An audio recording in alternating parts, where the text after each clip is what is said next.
Համայնքից եկավ մի քանի ամիս է, փաստացի մարդը ամբողջ համայնքի ղեկավար է եղել տարբեր ժամանակներում, որը նույնպես ոչ հավասար պայմաններ էր ստեղծում, որովհետև մնացած թեկնածուները նախկինում եղել են Էջմիածնի այն հին համայնքից, ավելի միայն քաղաքի համայնքի ներկայացուցիչներ։ Ու այս մարդկանց համար անակնկալ էր, ասենք, վերջի պահին մեկը պարզում է, որ այն տարածքը, որտեղ իրանք ընտրություններ են մասնակցում, այդ այլ համայնք էլ է եկե միավորվել, որը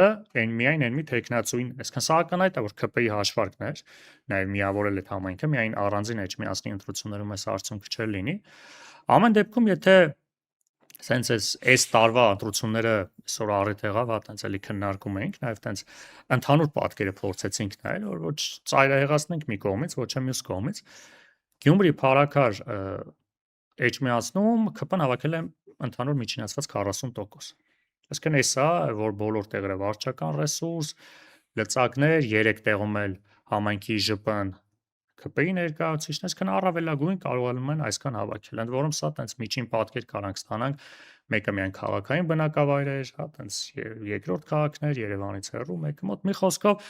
իհարկե, այս պատկերն ենք ստանում, ընդդիմությունը մեծ անելիք ունի, բայց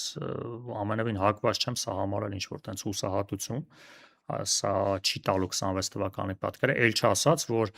ընդդիմադիր որոշ ուժեր, որոնք ունեն որոշակի ռեսուրս, այս ընտրություններին չէին մասնակցում։